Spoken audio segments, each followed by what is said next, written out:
I'm Claire Hogg, and I work at the Brompton Hospital running the primary ciliary dyskinesia service there, which is one of these nationally funded services by what used to be called NSCAG.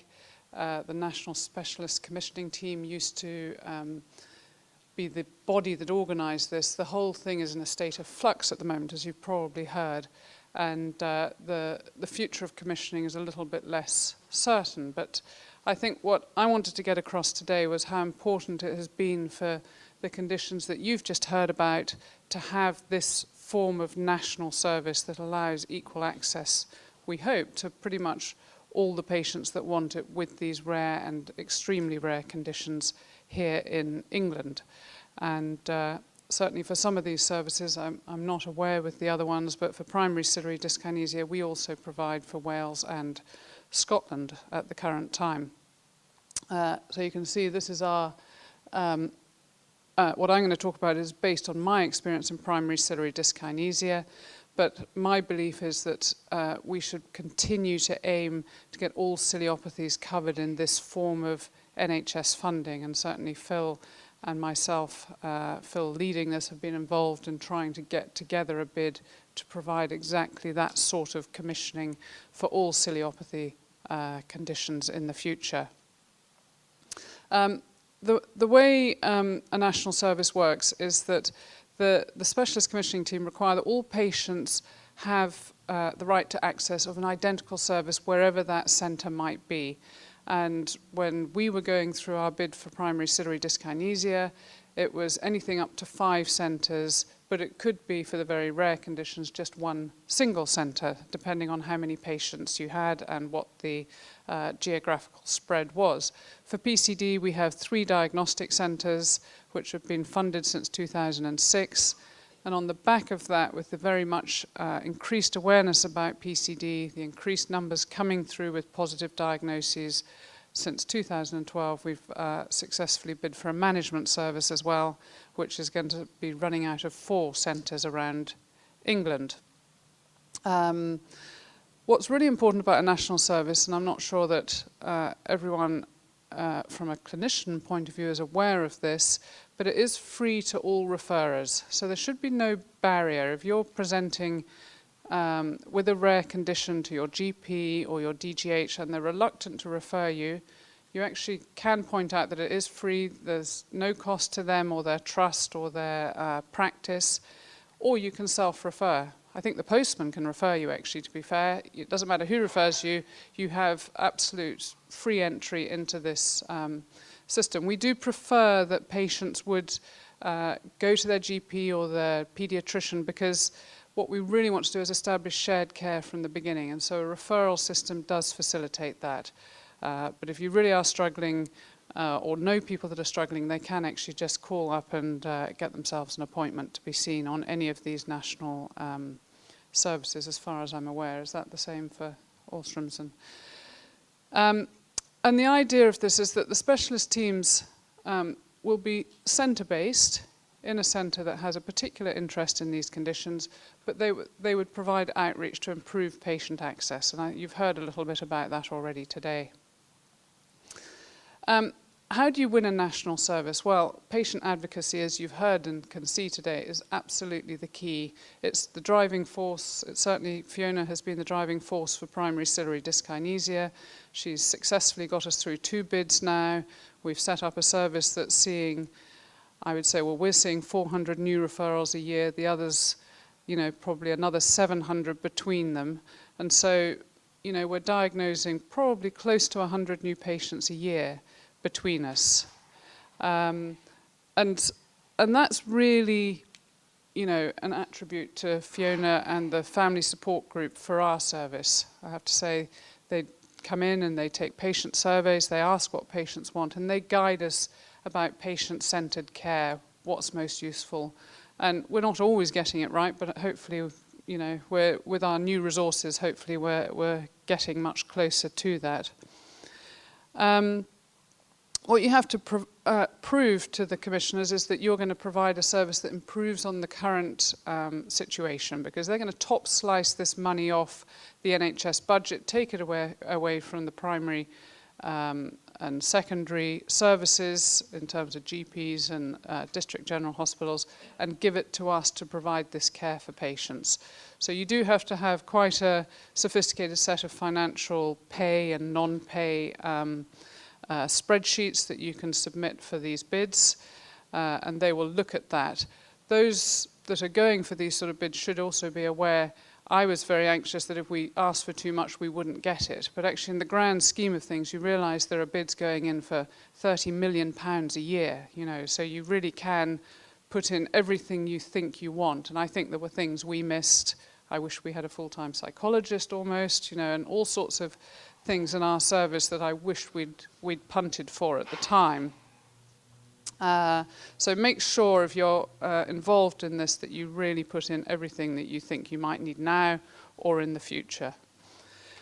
I think it's very important if you're going to be successful that you focus your bid from the current specialist centres. So all of these rare and very rare conditions will have teams that are very interested in research or clinical areas related to their disease, and that's what we did. We had 3 centres that were really trying to establish a proper PCD service, but on a very much a research sort of beg, borrow and steal situation. So our diagnostics were very delayed sometimes, depending whether we had a PhD student who would be in doing all our electron microscopy for the diagnostics.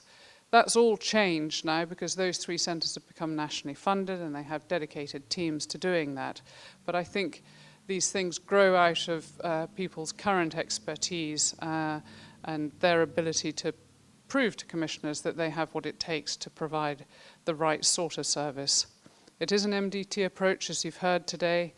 And the other thing that the commissioners like is that there will be patient registries established from these services, national guidelines will come out, and that you will develop this outreach service to improve access. The management service, I've been through a lot of this, I'm aware of the time, but this was secondary to our diagnostic service, really born out of the success of the diagnostic service. But as you can see, and Fiona's been through this, we have quite a lot of consultant-led clinics. This is just in our centre at the moment, but each of the other 4 centres have at least 10 consultant-led clinics a year. So we're providing a lot of access now for these patients. Every centre will provide transition clinics between 3 or 4 a year. We have 4. And all patients will be coming for an annual review. And the service really should offer, and does offer, a very identical experience, depending, you know, if you want to go to Leeds, it should be exactly the same as coming to London. In London, we've had a management service long before we got commissioning. We've been lucky with our trust there, which is generous in providing specialist services for different conditions. They don't try and lump us in with cystic fibrosis, for instance, which happens in most centres around the country. And we're grateful for that because the specialists involved are very different. We, as a result, already have 3/4 of our patients coming for more than annual review, for additional follow-up visits, and around 1/4 of our patients actually come solely to us, and that's either geographically they're close to us, or they've had poor experiences, as you've heard today, with going places where people are not particularly interested in their condition, or the other systems. You know, they might be interested in their chest, but not interested in their ENT problems or fertility, or they might have a coexisting cardiac disorder, which around 6% of our patients do. So it is important that they are seen in specialist centres. And the commissioning for us includes all of the outpatient or inpatient investigation type admissions, but treatment, such as intravenous antibiotics, goes back to local tariff. And we provide guidelines for centres that are admitting our patients. We've really been through the model of the multidisciplinary team type of service that all of these services are now have now got established. It does tend to be consultant-led, especially in PCD, but I would say that that's we're one of the minor contributors in many ways when patients come to clinic. I really think the key, and Fiona will probably back me up on this, seeing your clinical nurse specialists and developing relationships with them, seeing the physiotherapist and the audiologist, absolutely the most important aspect of this. They get the treatment started, they'll monitor all the physiotherapy and the nebulizers, whatever it might be. And so you can't underestimate how important having those very highly trained and specialized people in clinic, how important that is for the patients and the families. And they have a constant link with us. They can phone up any time and say, we're having problems with this, what do we do? We do try, we have a diagnostic team in our clinics.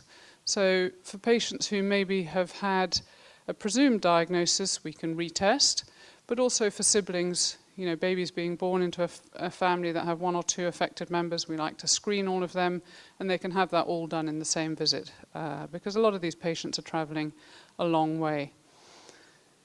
Our annual review, I'll go on and talk about that, is a sort of one-stop shop, and they come in overnight for that. And we're now developing transitional care, which I think has been under-resourced up until this point. We've talked about this. I just really want to go through this again because the adult clinic is structured differently. We are not commissioned by the NHS at the moment to provide adult services for PCD. And the reason for that is that the National Specialist Commissioning Team said that if we included the adult numbers, we would no longer be a rare disease and therefore we wouldn't be eligible for funding. However, we are trying very hard to get this rolled out through a different form of commissioning for the adult service. And those clinics will have a slightly different feel, partly because there is less need for the audiology input, and there are changing needs for ENT, if you like, but also there are other things that those patients might need, particularly with assisted ventilation for some of the older patients, but also for fertility advice, careers and educational support, for instance. And that's really still a work in progress and something that, that we're trying to assist with at the moment, let us say. Annual reviews slightly different in that they do come in, they're not seen in the clinic on that occasion, and we want to see how many of these patients are affected by sleep-disturbed breathing because of the rhinosinusitis and upper airway problems. If they haven't had an examination of their heart and abdominal organs because of the problems with cardiac abnormalities and situs problems, they would all hopefully have had this, but if they haven't, then this is a chance for us to get them. More elaborate lung function tests than we would normally do in clinic, including lung clearance index and a whole raft of ways of looking differently at lung function and the trends of their lung function over the last year or two.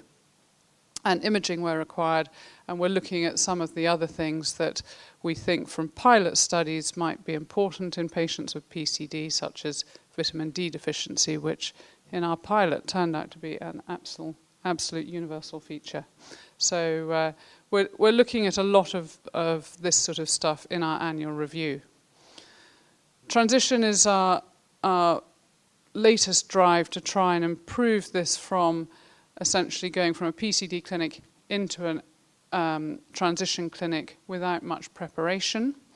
With the new staffing and resources, we have developed a process of trying to catch these children as they move into secondary education now, to start that transition progress, start preparing them for what it's like to start taking a bit more responsibility for your condition, better understanding of it, realizing that if you don't do your treatments, you're getting to an age where there's not much that can be done by the poor, hard-working parents who are having to nag them through. And so we're hoping that this will lead to them going into the adult system with a much better sort of sense of ownership of their condition and how to be more responsible for it. The one thing I wanted to point out is we have unashamedly stolen this from the CF cystic fibrosis transition process, this About Me form, which allows patients to actually write about how they feel about their diagnosis and the treatments we impose on them, but also about their aspirations in life and what their hobbies are and what their interests are. And we've really done this partly because we think it's quite good for the children and young adults to start thinking about these things, but also for the adult teams who are suddenly taking on these people who have been with us sometimes for 16, 17 years, and we know them very well, and we have a relationship out with their medical condition. We know their social lives, and we know their families. But the adult physicians don't know that, and so they look at this form and they think, oh, a Man U supporter. And right away, there's a bit of joshing that can go on if they're a Manchester City supporter or whatever. And so we found that incredibly useful, actually, and the adult clinicians really like that way of a sort of instant introduction, if you like, to a little bit of their past history and a quicker way to develop a relationship. And we try and use that transition clinic as a way to really have a sort of touchy-feely. There is a big medical handover before we even meet the patients, but it's very much for the young adults to see us handing over in a sort of position of trust, if you like, that we have in the adult team, that we're happy to hand them over.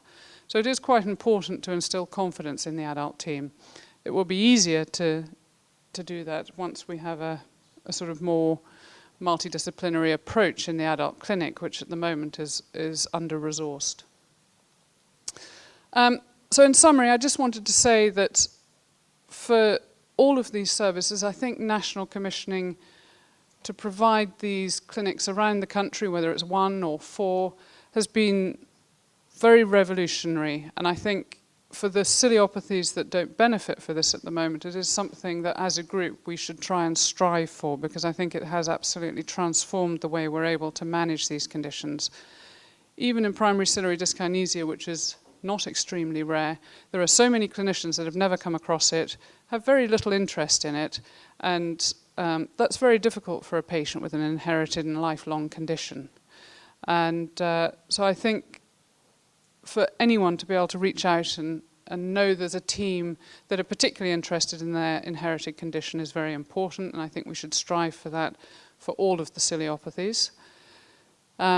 We've already talked, the key to it is a one-stop, see-all multidisciplinary team setup, and that setup is the core facility for everything else that should spin out of that in a sort of the spokes of a wheel, if you like, so that we can provide advice to the local shared care teams, go there ourselves in an outreach type of fashion. This uniform approach in all the specialist centres is very important, so that patients feel wherever they go they're going to get the same service. And we can't stress enough today, I think, as clinicians, how important it's been for all of our clinical work and our research work that patient advocacy is really what has got us where we are today in terms of having as many services as we do with nationally funded services, but also the research that we're able to carry out on the back of that and on family support. So thanks very much.